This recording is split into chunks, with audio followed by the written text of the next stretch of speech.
Hello, welcome to Live Your Own Way with me, Lucy Gleeson Interiors, chatting homes, life and inspiration with my very special guests.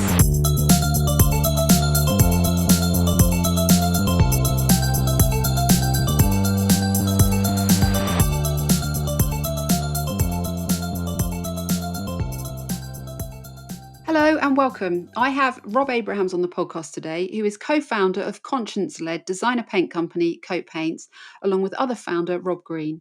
In 18 months, they've become well known for their passion and responsibility towards the planet, being the first climate-positive paint company in the world. If you've ever wondered what a paint VOC is and what makes a more healthy option for your walls and cabinets, we'll cover this, along with how they make their own paints and even paintbrushes and trays, which is something I guess we don't always consider in the decorating process.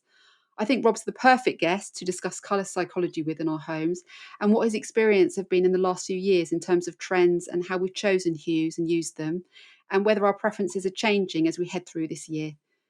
Coat Paints have already collaborated with Heels and Urban Outfitters, developing exclusive colours for their customers, which is pretty impressive. So Rob, I know, will give some great insight on how they develop these to perfection for such respected brands, along with advice for anyone wanting to start up their own sustainable company. Hello, Rob. It's lovely to chat with you today and find out more about Coat Paints, although you know I'm already a fan and use your paint. So where are you based today? Yeah, nice to chat too. I'm in our studio in Clerkenwell. So yeah, pretty between Clerkenwell and Farringdon. I always think of your company as well as Coat Paints as the two Robs. So how did you two meet and become Coat Paints? Yeah, it's fair. I mean, being called Rob, both of us, we get away with murder. But we met 14 years ago. We were interns together at BMW Group. So we worked in marketing there together, and yeah, stayed close ever since that. Really, so know each other very well. And you, with Coat Paints, are more on the marketing side, aren't you? And Rob is more on the product formulation side. How did you decide who was going to do what? Yeah, it was quite good actually. So we after we kind of interned at BMW together, I stayed with BMW in marketing roles for about 7 years. So working in the UK, Germany, and the States. So yeah, I'm the marketing brand guy, if you like. Then went to a couple of startups, whereas Rob did a few other things, but latterly was in Sherwin-Williams, so biggest paint company in the world, and between the two of us, it was funny when we started the business, we got a whiteboard, wrote down bits of business, so kind of everything from finance, HR, production, marketing, wrote them all down, and quite naturally went, I like these bits, and he went, I like these bits, and that's kind of how it happened, which works well because yeah, he's naturally the product and operations guys knows that really well, and I'm a real brand guy. And how did you come to the realization that paints and sustainability were a big passion for you both? Was it from him working for a paint company before, or did you just come to a realization? I think it was a mixture of things. So we're both quite entrepreneurially minded, and have been for a long time. But I think we did that kind of growing up piece over our 20s and 30s, where we moved house, I think 7 times between the two of us, bought Victorian terraces, did them up ourselves, kind of full DIY jobs. And it became a running joke, actually, how much time we were spending kind of in DIY stores and with paint samples and tester pots and that whole process. So that experience, that personal experience was the seed. And we thought we could make that better for people. And then with Rob kind of being in a big paint company, sort of seeing how that works and getting his deep kind of understanding of product and stuff, he was convinced that we could really disrupt a market with a brand that made sense. And the biggest gap there for us was around sustainability. So though that kind of combination of three things and the desire to kind of build a sustainable brand is what kicked things off for us, really. And that's where Coat that was born effectively. And how was it starting a brand new company in the midst of lockdown? Yeah, it was interesting. I don't think it was all bad. I mean, lockdown was bad, and the whole experience was pretty awful for everyone, as we know. But I think we had almost the luxury of locking ourselves away. We left our jobs in June 2020, pretty much locked ourselves away for three and a half months, doing everything from production sourcing through to building websites and the whole thing. The positive, I think, was once the world had kind of worked out how to deal remotely and kind of do business virtually, things actually happened relatively quickly because there was less distraction. So actually, I think it helped us speed up that process. And obviously, we were just laser focused on the business because there was nothing else to do. So I think that side was okay. And then I think the kind of customer appetite for buying paint online was just given a big turbocharge by nature of the fact that the shops they were open actually a bit, but just by nature of not wanting to go out and mix with people and do that. So it wasn't entirely bad for us as a business, I think. Oh, that's good. People were doing a lot of their own interior design and home renovations, weren't they, in that time as well? Yeah, So yeah, I guess not all bad. So you're the first climate positive paint company. correct. That's quite a statement, isn't it? But I can see you're living up to it, as it's all clear on your website. What does it entail for you to keep that going? Yeah, it's a good point, and actually that climate positive message, it's a certification, so it's something you have to go through a relatively big process to get.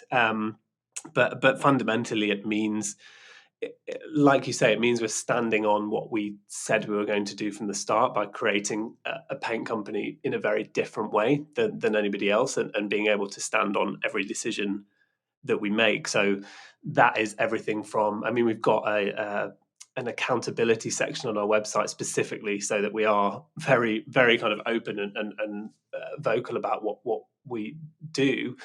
But it kind of spans everything. And I know we'll probably talk about products and things, but everything from kind of the product itself, so the paint itself, the swatches, the accessories. But being climate positive means you're going beyond carbon neutrality. So we're making a statement saying, actually, if we're in a climate crisis, which I think everybody knows, we get beaten around the head with it often, and we know that, but we feel like we need to do more. So being sustainable implies that you're just going to keep doing the same thing, whereas being climate positive means you're going to proactively make decisions to do better. So you're giving back more than you take. And in numbers, that means we understand our carbon footprint, not just ours as Coat, but our whole supply chain.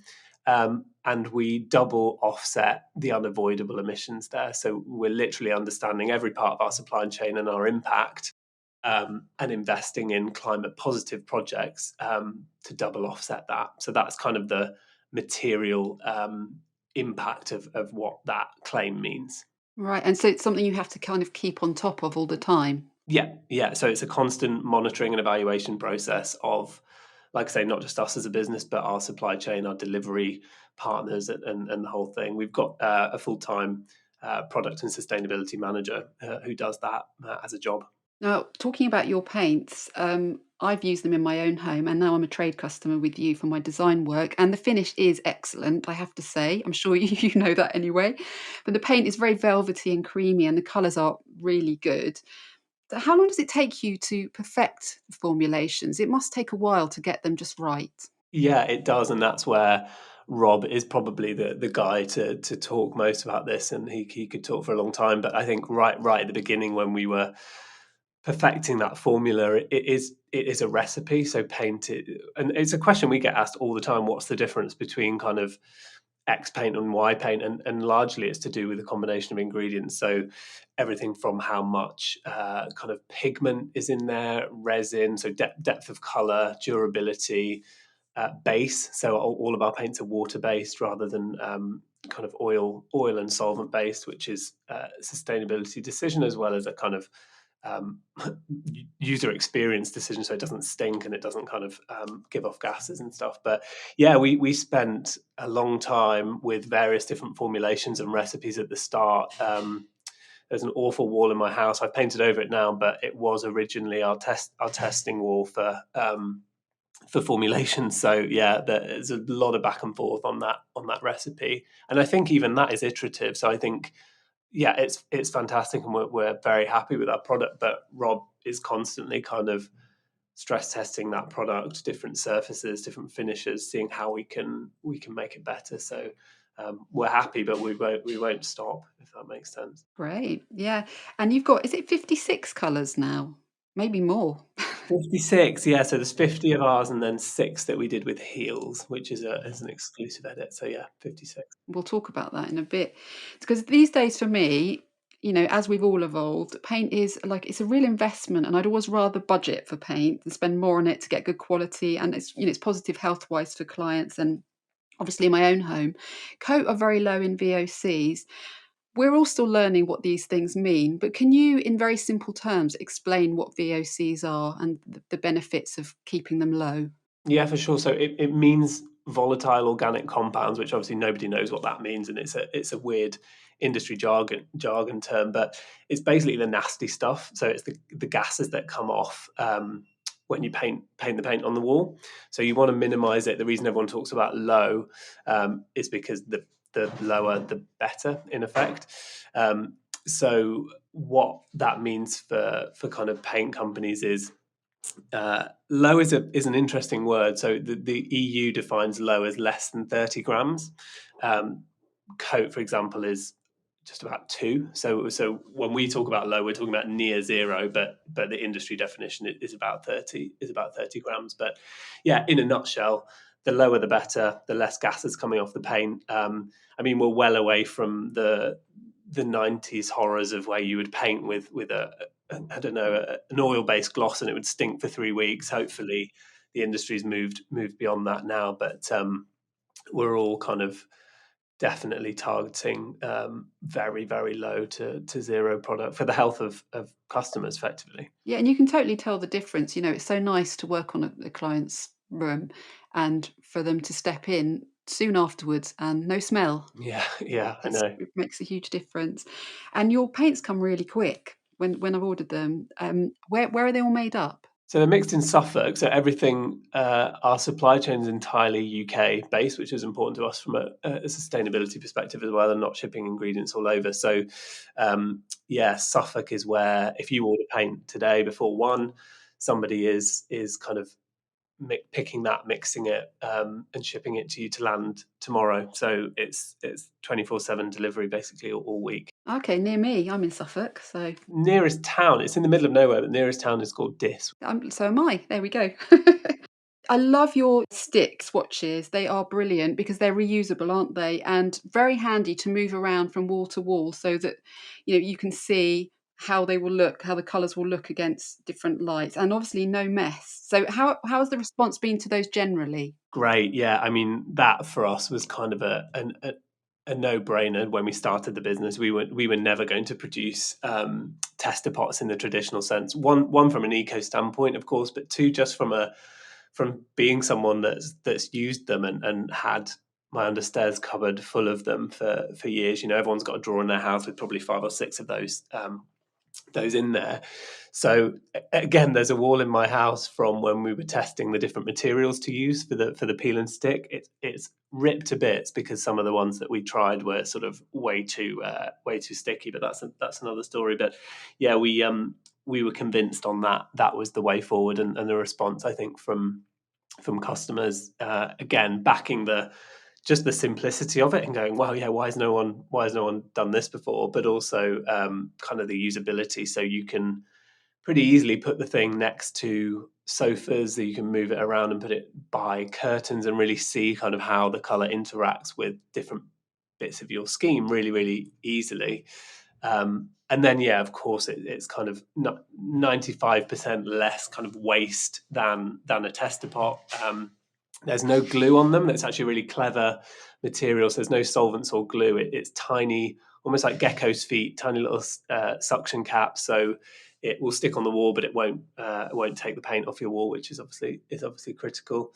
And finished in real paint was the other big thing. So I remember at the beginning having to communicate to people that they're not kind of printed, which a lot of swatches and things that you see are. It's actually real coat paint, so we can guarantee that the color. And this was a big customer problem, right? You can't always guarantee that the color you paint is going to match, but we wanted to do that, so they're all painted in real coat paint, so they're accurate as well. Yeah, I find them really useful.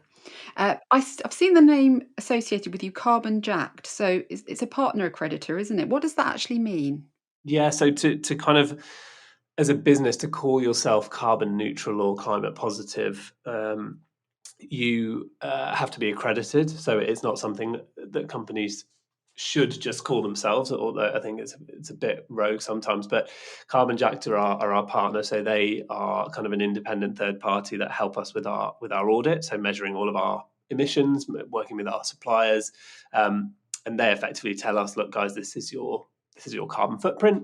Um, and then we work with them on offsetting projects. So some of the current ones are forest protection in Tanzania. So they help us kind of build those connections and offset the unavoidable bits of our emissions. So I guess they're like they're an independent accrediting body, I guess, that does that.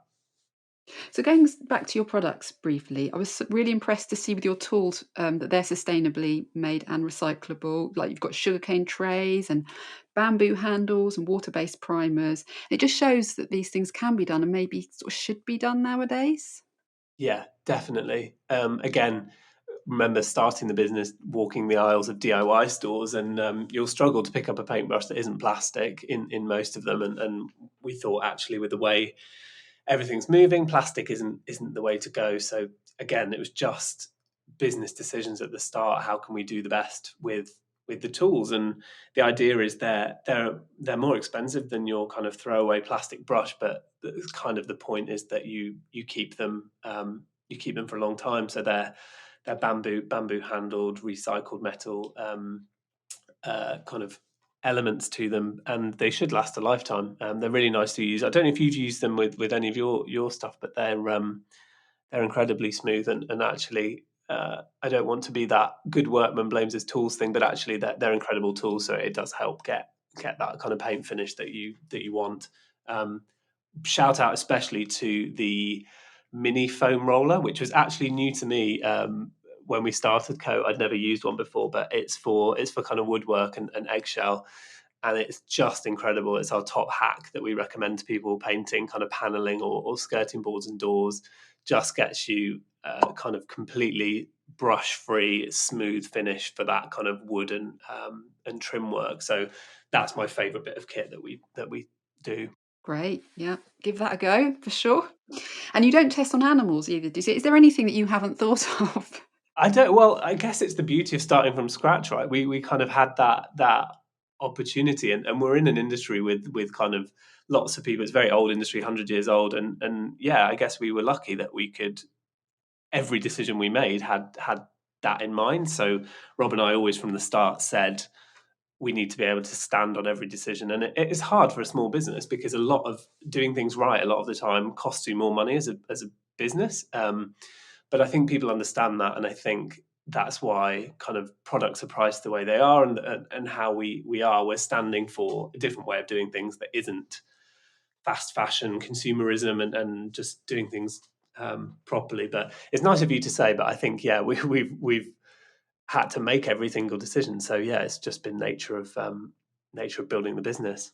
One question I get asked a lot is what is the difference between paint finishes? And it's easy to assume that everyone just knows what they are and what they do. As I'm talking with you now as an expert, what difference and what ingredients does it take for a paint to be suitable for a wall or a floor or a kitchen unit? Yeah, good question, and one that we get quite a lot as well. So we offer four finish types. Our main kind of, I guess, 80% of people choose a flat matte. So it's a matte finish kind of wall paint. And going back to the recipe, that needs to be kind of matte enough and finished that it has that kind of modern look that people like, but also durable enough to kind of withstand scuffs and marks and all those kind of things. But that's our kind of product for yeah 80% of people. We specifically decided to do a few finishes. There are a few companies doing kind of one size fits all finishes, but Rob, obviously, as the paint expert, backs me up on this that actually it doesn't quite work in the same way it doesn't work in a lot of places. One size fits all, you're compromising something. So, for example, our soft sheen paint has a shine to it. It's designed for bathrooms and kitchens and wet areas, effectively. So, what the matte paint will do in that environment, if it's particularly hot or wet or something, you'll get sort of streak marks. And I've done this in the past and had this experience in my bathroom. Whereas the soft sheen is it has a shinier finish, so aesthetically it's different than the flat matte, but it's water resistant and mold resistant, so you can use it confidently in those sorts of spaces. Um, it has different kind of components in it, a little bit more acrylic in there to make it kind of wipeable and that sort of stuff. And then lastly, the eggshell paint for wood and metal. The difference with this one is again durability. So it doesn't have a big shine to it. It's about 10%, but it's specifically designed to level, as the paint geeks like me would call it, which means kind of sit smooth on wood and metal surfaces, and then cure really really hard. So if you painted your kind of kitchen cupboards in a matte emulsion, it wouldn't be very long before you started getting grease marks in there because it's slightly porous, and banging cupboard doors, you'd start to notice knocks and stuff, whereas the eggshell is designed exactly to deal with all of that. So you can bang your cupboard doors kind of open and shut all day long and smear greasy fingers over it, and it'll be there to last. So they're the big differences. And then exterior paint, obviously pretty self-explanatory, but that one is just slightly more pigmentation in it to stand up to UV specifically, and then also kind of some weather resistant properties, not dissimilar to the soft sheen product, so kind of water uh, ingress resistance and things like that. So I think in summary, it can get confusing sometimes, and we know that, and we've tussled between kind of simplicity versus actually right paint, right job. And I think that the four that we've got there for kind of walls, wet areas, wood, and outside will all do those jobs perfectly. So I do think that's important. That keeps it nice and simple, doesn't it? I think so. And we try to help people by sort of explaining the products as just that. This is for interior wood. This is for walls. Yeah, keeping it like that. I mean, you could keep going, right? You could have floor paints, gloss paints. There's quite a lot. We don't do a floor paint, for example, and we don't advise people to use our paint on the floor, because we know that kind of paint has a lot more acrylic resin in it. It has a completely different composition. So we would steer someone towards somebody else's product, as weird as that says, for that, because right paint, right job. Sure. Yeah, absolutely. And how trend driven are you? Do you study sort of future colours and trends to make your colour choices? Yeah, yes and no. So we're kind of part of, I guess, trend gazing bodies, and we'll look at kind of what's projected to be trendy. There's often quite long horizons on those things. So you're talking kind of 18 months, something like that. So yeah, we know what's going on. I think we produce all of our paint to order, which I think I mentioned before. So unlike any other paint company, I think we don't stock color, so we can change our palette really really quickly and do that. So I think for us, actually, we listen to our customers a lot more than we listen to trend agencies and forecasting agencies. So if we know, for example, how many of our paint swatches, the peel and stick swatches, are being sold, we can tell pretty quickly if people like a color or not, purely based on that conversion rate from the kind of paint swatch going out to ordering paint. So we're constantly looking at that data, and also just asking customers that don't order, like, what are we missing? What colors have we not got? So it's a constant kind of data driven shuffle between not offering a million colors, which is absolutely the wrong thing to do from our point of view, but offering things that people want. So yeah, I think we've got our finger on the pulse, but I'd like to say we're more customer driven than trend driven. And which have become your staple colours? Which are you seeing being used the most? Yeah, it's been pretty stable, I would say, for the last year. I mean, we've only been in business sort of 18 months, but our our big hitters, our popular colours have stayed relatively consistent. Things like neutrals at the warmer end of the spectrum, so less greys, more kind of taupe based neutrals, brownie neutrals, incredibly popular. And then I guess the other big group is the opposite end, which is dark and moody, as I call it. So dark, very dark blues, dark greens, moving into mid greens actually probably now since the end of last year. So it's some more sort of grubby olive type shades. But the consistent thing, interestingly, is that sort of brown base or that earthiness is pretty consistent in all of our most popular colours. Your new ones for 2022 have generally been sort of pinks and some greens, haven't they, and some taupes. So it's quite biophilic, really, which makes me feel very happy. So are you seeing people edging that way more towards nature? Yeah, definitely. And we did some work last year on just kind of exactly this, really understanding what the popular colors were, how they were kind of linked to color psychology and that side of things. And exactly to your point, I think nature, the earthiness of those kind of colors. Most of, like I said, our popular ones, we call them grubby, which is probably not a industry or an expert term, but effectively it is that grey brownness to them, and greens in particular, pinks, like you say, we've just added a few for spring, but all natural shades rather than your kind of high chroma vivid stuff. So yeah, it's definitely, I think it's more than a trend. I think it plays to the nature of the mood in the country over the last year or so. I think the outdoors and kind of comforting warmth is what people have been after. Yeah, and it's just who we are, isn't it, really? The colours that we are kind of drawn to. So have you seen a definite change then over the last 18 months? You know, since we've been through a funny old time, haven't we? Has that reflected in choices? We've seen some movement, so I would say the earthy neutrals is pretty perennial. So that has been a mainstay since the start, really, and that yeah, it used to be kind of mid grey, sort of cooler greys and stuff, but yeah, definitely the taupey stuff. And then in the beginning, I think more of the sort of forest greens. So Ditch the Tie is one of our very, very popular dark greens, still is. The Drink, which is a teal, kind of a dark teal. They're still really popular. They're starting to get edged out, like I was saying, by kind of more olivey shades.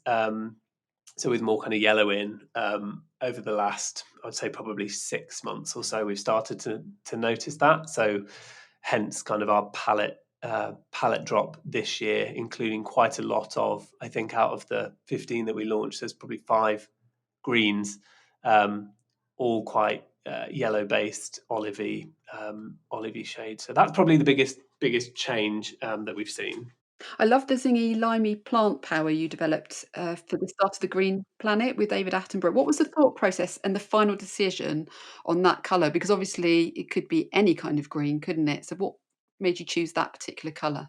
Yeah, do you know it? So it's I guess that sort of very vivid chartreuse green. We weren't designing that color to be kind of a mass market appeal color. I think it was a statement, and the whole piece there was about and the programming that kind of inspired it was all about making a climate statement. So I think that was what drove that decision. We could have kind of kept to our muted homeland, but no, we thought, you know what, this isn't a powerful message. It's a powerful color, and we've seen a few people use it. I've seen a ceiling in it, which is incredible.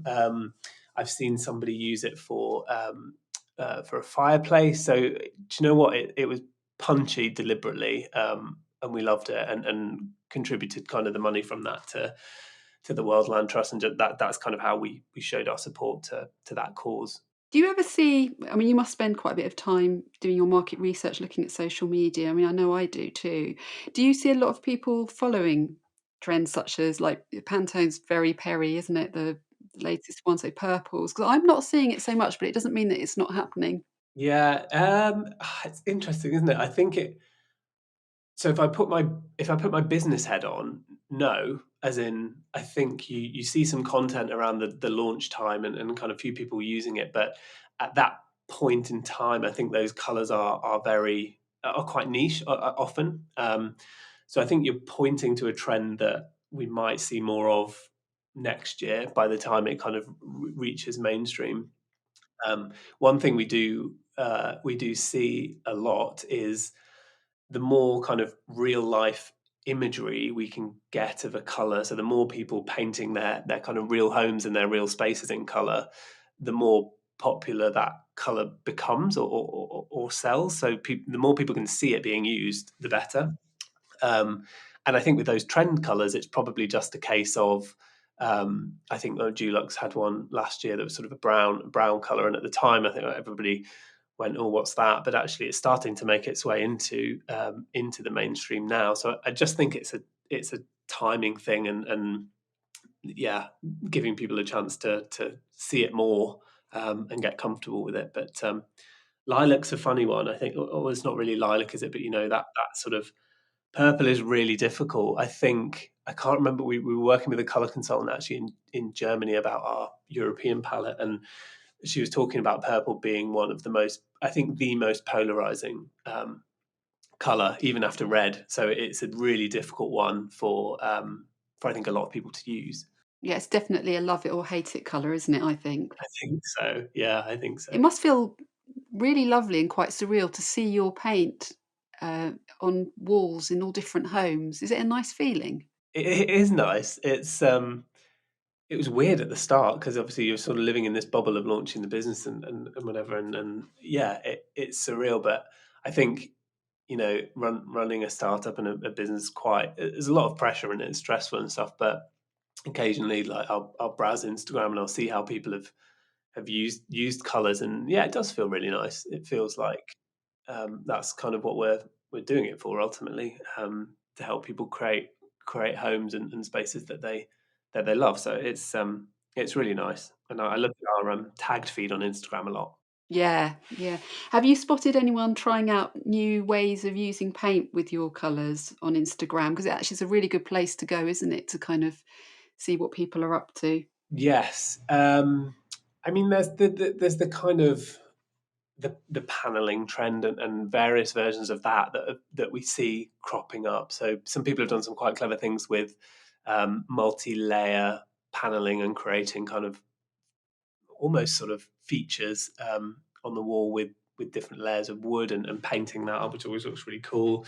I always love to see kitchen revamps. So that's one of my favorite things. So when people have taken, I don't know, you take a shaker style kitchen, which is pretty timeless in style, but people have taken a sort of nineties shaker kitchen and given it a coat of, I don't know, ditch the tie green or a dark, almost blue off black or something, and incredible sort of transformations using our products. I do really like to see that kind of stuff. And the other one that comes through that is awesome is largely in nurseries actually. So a lot of our customers have children, so young children. So we see nursery murals and stuff. And I've given paint to neighbours, various dregs of different colours to kind of create murals and stuff using, decorating tape and creating mountain shapes and sun shapes and all that kind of stuff. So it's actually not super difficult to do. You have to have a lot of patience, but seeing those kind of projects and the creativity there, I think, is really nice. Yeah, absolutely. And you've already had a brilliant collaboration with Heels. How did you develop those colours? Because their customers are quite a tough crowd, really. They know exactly what they want and obviously have very good taste. Yeah, definitely. And there's some history there. I think my house is full of 1950s heels furniture that I inherited from my grandparents. So there's an emotional connection there, and it's a brand I've always really loved personally. So it was kind of on the hit list of dream collabs for me. But the color palette itself, I think the whole collaboration was really about, look, Heels is a design icon, 200-year-old business.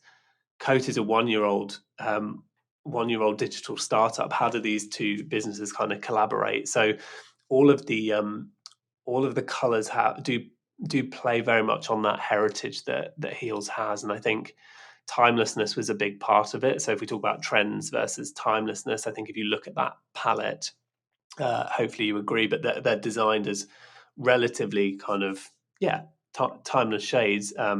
Pretty iconic names, some of them. So named after kind of the Heels founder, their first store. So they all have a story behind it, and a lot of it was kind of driven by working with Heels and their interior design service to understand their type of customer. To your point, very quality focused. Hence why Coat made sense from a paint point of view.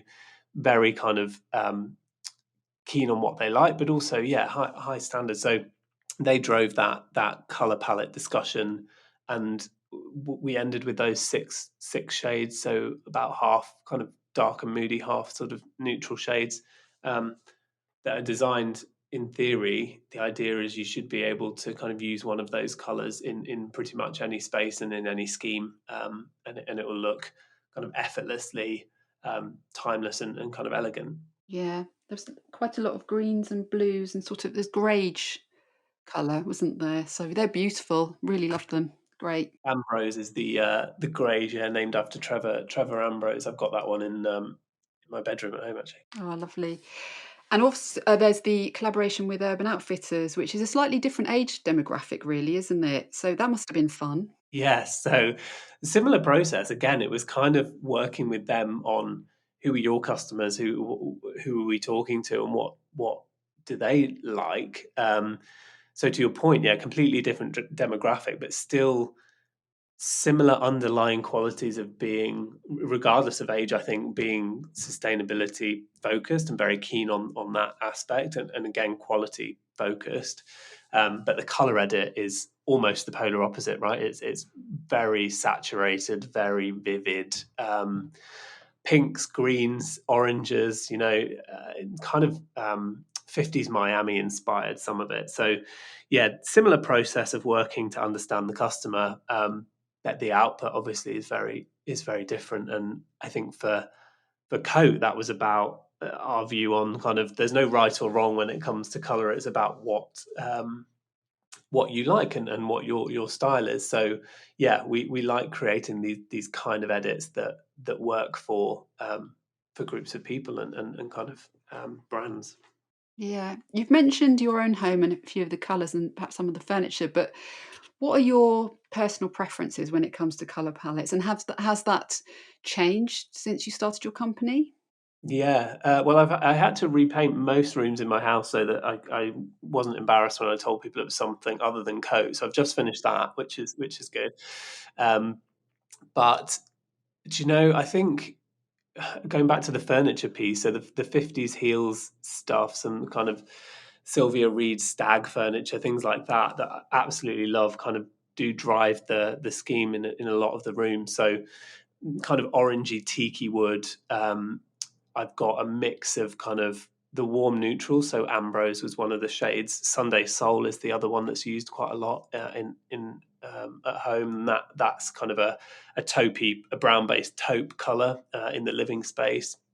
And then I suppose the only thing I've done two things differently since starting Coat. The first one is I made the office, which is a small, I guess, box room that a lot of people have at the back, um, completely dark green. So ceilings, walls, skirting boards, the whole shebang. Having previously done it white on the kind of, I guess now as I understand it, misconception of painting a small room white to make it feel bigger. It doesn't actually. It just makes it feel even more drab. So embrace the small space and paint it all dark. And I absolutely love spending time in that room now. And then the second thing, and this came from getting a dog actually, but in the hallway, painting the bottom section of the hallway. So there's a kind of dado rail halfway. Dado rail is that what we call it? Yeah, halfway up. in a slightly darker shade, so using Good Intentions instead of Sunday Soul. So same spectrum, darker shade, but using soft sheen paint. So using the bathroom paint in the hallway. Sounds a bit odd, but actually, if you, well, I live in a Victorian terrace, so the dog comes in the front door, shakes off straight away, and yeah, spatters the wall. So that learning about different finishes of paints and how they can work in uh, my house in different ways is a game changer. So that just wipes clean perfectly. And actually, I think that sort of gloss look is quite nice, and I've seen people using it recently on ceilings to kind of bounce the light around. So I think that's coming back a bit as well, using a higher sheen in different areas. Yeah, we certainly have. I've got a Labrador, so anywhere that, he has, access to, it has to, it's just you can't avoid it really. I know it's coming to an end at the end of this week, but you've got an exciting crowdfunding campaign going on at the moment, haven't you? So there's still a few more days to get involved if anyone wants to. So, what's happening with that? Yeah, so we are raising, I guess, investment in code. Background to that, our initial kind of investors, so the people that helped us get Coat off the ground, were 23 of our friends and closest friends and family. So you're talking grandparents, siblings, best friends. That 23 of them invested and got Coat from kind of an idea to a business. So I think now we're 18 months old. We've grown an awful lot kind of in that time, which we're really proud of.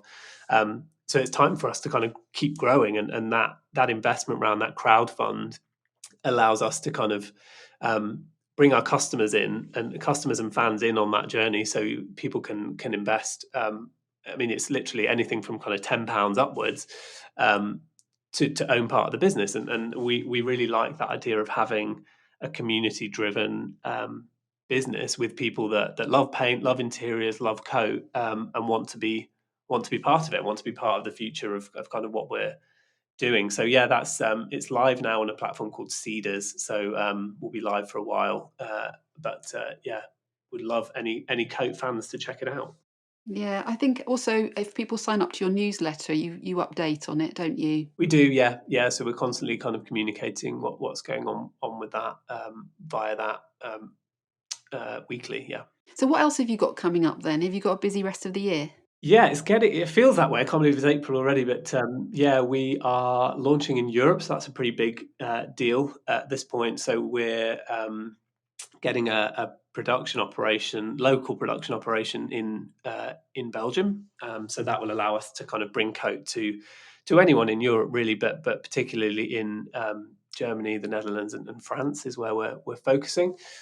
Is where we see a real affinity for the kind of sustainable, digital-driven brands like ours.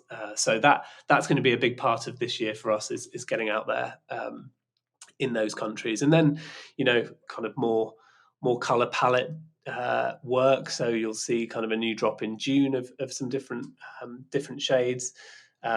Growing the team, so we're about 15 people now. So it's pretty fast paced, but yeah, enough to keep us busy. And your story is really inspiring. Can you give any advice to anyone who is very into sustainability and wants to start a business, but they're not quite sure where to start? Good question. I mean, start somewhere, I think, is probably, um, that sounds like sort of yeah, rubbish advice, but that is the hardest part. And the hardest thing I found was moving between. Tried to start quite a lot of businesses while I was still working over the years, and it never really works. I think start, but put a point in the sand where it becomes real and you want to do it, and that is where the game changes, because the minute your attention is entirely on the thing that you love, and that's another important thing, I think, doing something that you love, not just running away from something that you don't, which I have also questioned myself on. But find something you love and then commit to it. Easier said than done, way easier, and I know that I've kind of been through that process. But yeah, it's great. It means you can really, especially with something sustainable that you believe in, that will have a big impact on an industry or a generation, if you want to look at it like that. It's easy to keep the passion. So I would say just, yeah, go for it. Thank you so much for the chat, and I'm very excited to see what you do next. I'm looking forward to your new colour palette in June. Perfect. Nice one. Thanks, Lucy. Coat Paints can be found at www.coatpaints.com, where you will find all the colours and tools that you need. There's also a really handy colour visualizer to help you choose if you're looking to buy some. You'll also find them at Coat Paints on Instagram. You can see what I'm up to over on my website, Lucy Gleeson Interiors, www.lucylovesyou.com, and find me on Instagram at Lucy Gleeson Interiors. Have a good week, and don't forget to subscribe to Live Your Own Way for the next episode. Until then, have a good one.